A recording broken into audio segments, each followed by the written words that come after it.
back to my channel and welcome back to a new YouTube video. So today's YouTube video is kind of different. I'm actually super excited. It's an assumptions about me video.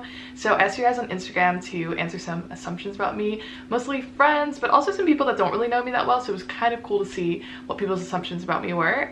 So yeah, follow my Instagram. I'll leave it linked down below. If you guys want to do like more of these or maybe like questions and answers. I know I'm not like a huge YouTuber. I mean, I'm barely a YouTuber, so I know there's probably not like hundreds of questions, but in case someone maybe wants to do that sometime, let me know down below. But I'll definitely leave my Instagram link so you guys can follow that, because that's where I'll do stuff like this. So I guess let's just get started. So it's funny that this is actually an assumption that someone has about me, because it's completely true.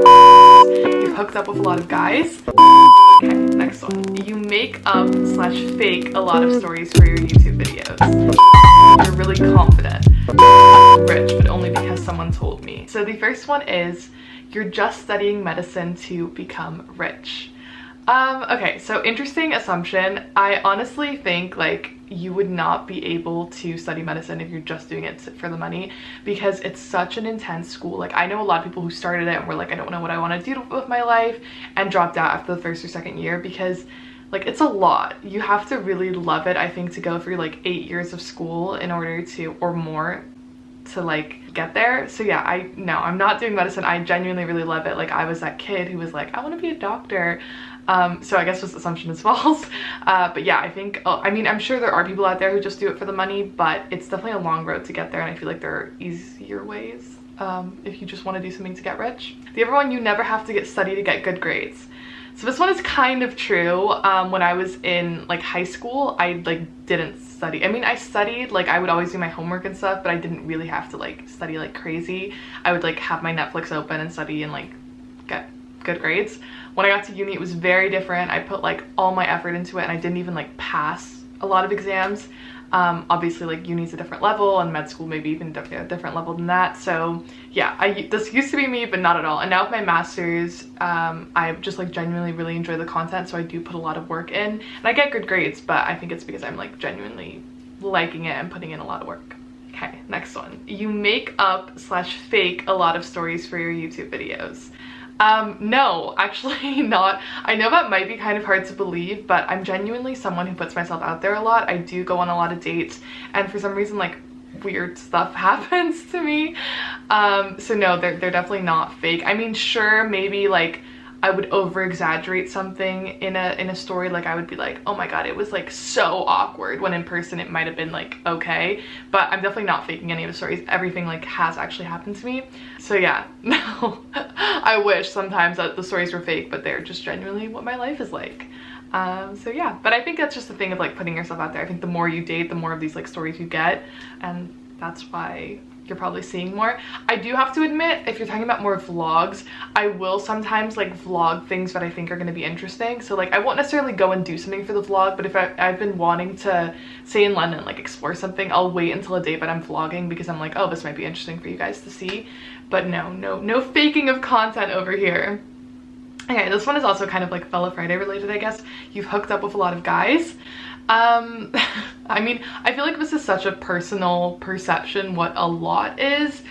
I would say that I'm not going to get into numbers. I don't think that's important. If you're talking about sex, I don't think I've had sex with a lot of people, because sex is something that is really like personal to me, and I don't want to share that with everyone. But I mean, I'm so like, I love girls who like have sex on the first date. Amazing. It's just not my personal preference, which is totally fine as well. But like kissing and stuff, yeah, I mean, I've definitely kissed a lot of people. I mean, I think that's pretty obvious. But yeah, I mean, I don't really care, I guess. I'm not embarrassed at all about like the experience that I have, and I don't think it should matter. I mean, I just feel like the whole like what's your number question, I mean, sure, it's fun to like discuss with friends, but even when I'm dating a guy, like I'm like, is it really relevant? Like, would you care if I said this number or that number? Like, it just doesn't seem that important to me. Okay, so this one is that you were a basic bitch from New York. Love you though. So this is actually from a friend, and I met her in high school after I moved. I'm gonna keep these anonymous, but I know she won't mind. But when I moved from New York to Switzerland, and yes, I definitely played up my basic bitch persona. There are literally even like videos of me where I was like, oh my god guys, I can't even, like, I talked like that, I was that bitch. And I think I played it up too. Like in high school everyone's still looking for their place, and I thought it made me kind of interesting that I was like this totally American girl. So yeah, I think that assumption is probably true. I mean, I cringe at myself when I look back in high school. Thank god I wasn't vlogging back then, because that would be insane. Okay, so the next one says super independent. Yeah, I think I would agree with that. I think I'm very independent. I think it's like a mix of things. Like part of it is probably because I grew up an only child, so you're doing a lot alone. You have to learn to do a lot. And my parents definitely always like, they always describe that they gave me like boundaries, but they gave me a lot of area in that boundary so I could like grow up and become independent. Like when I was 13, 14 years old, I was spending days by myself in New York City while my mom was teaching yoga, and I was like walking around Soho because she like trusted me with that responsibility. And I think I've always been pretty responsible. So yeah, I would say I'm super independent. You know, I moved out when I was 18. I've lived by myself since I was 18, not with roommates, having to do everything myself. And I also enjoy spending time by myself. Like I love my friends, I love my family, but I'm definitely one of those people who needs that like me time, and I need to like do stuff on my own way. So I think I'm definitely someone who is super independent. Well, super independent, I don't know, but I'm independent. Like I don't mind going to a cafe by myself and having lunch there. I don't mind sitting somewhere by myself. I wouldn't mind traveling by myself. I can definitely do stuff. Just me, myself, and I. So yeah, I guess I would agree. When I first met you, I didn't think you were very smart or get good grades. I definitely understand this. When I was in high school, I would get this a lot. Like I said before, I played up kind of this like dumb New York bitch persona. And I remember once, like when we were in high school, we had one of those grading systems where you could like see all your grades.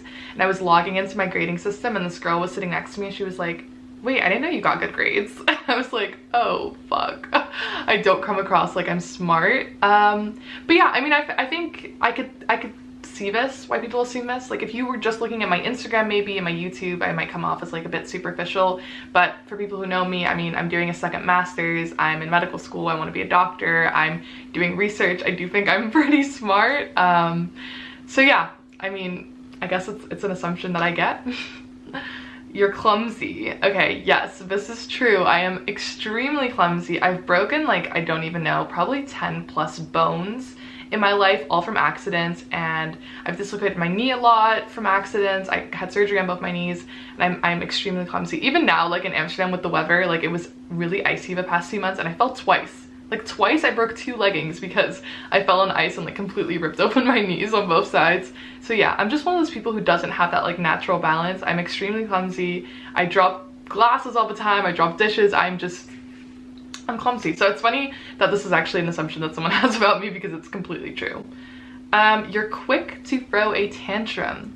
So this one is completely false. I feel like I'm very easygoing. Like I go with the flow, and I'm kind of the type of person, which I almost feel like is a bad quality, where I will like be okay with anything as long as someone else is having a good time. Even when I was a kid, like my mom always tells a story, like when we were at a friend's house, it was always kind of a rule like, okay, when you're the guest, you get to decide what to play. But if I was like at a friend's house, I would be like, no, you decide. Like, you know, like I don't want to even say anything. Like I want everyone else to have a good time before I would think about myself having a good time. So I would never throw like a tantrum from not getting something that I wanted. And I hate conflict. It's something that I'm really trying to work on, because I think sometimes it's good to say that something's bothering you, but I'm like one of those people, like I will avoid conflict until the end of time. But I genuinely do feel like it's better to sometimes like get things out of the way and talk about them. So yeah, I'm not quick to throw a tantrum at all. I think I don't even get angry quickly. Like I don't even, yeah. I mean, there have been a few tantrums in my life, but not a lot. This I thought was interesting too. You're a quality over quantity type of person. Don't really know how like people come to this assumption, but or this person came to this assumption. I mean, I guess, yeah, I'm a quality over quantity type of person. I don't necessarily know in like what sense, but even with like friendships, I used to think I'd have to have like this huge friend group, and like, I don't know, when I got to college and I started meeting people, I realized that I'd rather have like people that I really connect with and can have a great time and rely on, than have this like idea of being in a sorority and having like 800 friends and them like all being kind of fake. So yeah, I'm definitely a quality over quantity type of person. Okay, this is an interesting one as well. You like the bougie life. I mean, yes and no. I mean, I think people can tell from my YouTube videos, Instagram photos, stuff like that. Like, I do like certain bougie things, but that doesn't mean that I'm not down to earth. Like, I also love hiking. Like, a lot of people are like, oh, you're like not an outdoors person. That's completely false. I love hiking and stuff like that. I've stayed in a hostel with a friend on vacation, like stuff like that. Like, I'm down to try all that stuff as well. It doesn't always need to be bougie for me. You know, I like getting out of my comfort zone as well and trying new things. So yeah. But when it comes down to it, like, I wouldn't say I would spend like maybe $200 at Primark or something. Then I would rather save up for something that might be more bougie, but like better quality or like sustainably made, stuff like that. So if you're talking about that, I guess, yeah, I like the bougie life in those settings.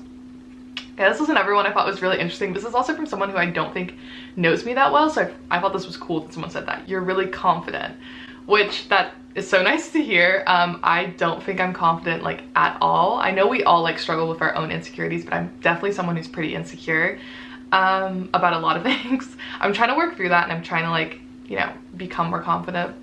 Therapy helps, guys. But I think I can see why people have this assumption about me, because that's the one thing, I don't really care what people think. Like, I wanted to start YouTube and I had a lot of friends who were like, what the fuck, you're starting YouTube? And I was like, well, I just feel like it'd be a cool hobby, or I'll wear what I want to wear. Like, I don't really care if something's trendy or not trendy. If I think it's cool, I'll wear it. And I've always kind of been like that. So I guess that maybe comes across confident because I do what I want to do. But on the inside, trust me, I'm not very confident. But I do really like that I come across that way. I mean, that does make me feel good to hear that.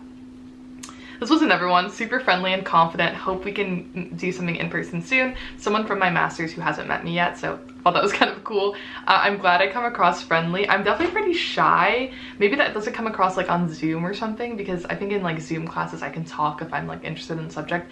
But if I go to a party and I don't know anyone, like, I'm very shy. Like, I wouldn't really go up to a bunch of people, or I don't think I would come across very like friendly or confident. But I'm glad I guess I do come across this way. It's something that I'm trying to work on. I'm trying to be more open, and yeah, it's cool to hear. Okay, so the last couple ones are all related, which I think are kind of interesting. I mean, I'm not gonna lie, these, okay, they didn't like hurt me, but it did. I thought it was interesting because I got from someone, je ouders zijn heel rijk. This is Dutch, but it means your parents are very rich. I got, you never shop in Aldi, I guess kind of implying like, you know, you wouldn't shop in like a more budget store. And someone said rich, but only because someone told me. I mean, first of all, like, everything is relative, obviously, and I think my parents have worked really hard for where they are. They grew up in a really small town in the Netherlands, and obviously my dad has had an amazing career. He's moved abroad a bunch, and my mom, of course, has supported him and all that. But I just find it like a bit funny, I guess, that the most interesting assumption about me is that, like, about my parents, because I mean, I'm a student. You know, just because my parents have money, that doesn't really say anything about me. I'm super fortunate for everything that I have and in every way that they support me. But if I was just this like rich bitch, you know, I would just be like at home living off their money. I wouldn't be doing all this stuff for my own future, my own career. So yeah, I mean, I thought it was an interesting assumption. I get it. I get why you could see that, but I think there's so many more interesting things about me, like the fact that I'm really passionate about public health. I'm passionate about health in general, about reproductive rights. I'm passionate about also social media and trying to like try my own hand at that. So yeah, I don't know. I guess take that as you will. But yeah, these were the assumptions I got. I thought it was really fun to do. It was definitely interesting to see what people had to say. I'd love to do this again sometime if there are more assumptions, or do like more of a Q&A about maybe my life, stuff like that. Yeah, let me know what you guys thought in the comments down below. I'd be really curious. Leave a like, subscribe, and I'll be back again soon with a new video. Bye, guys!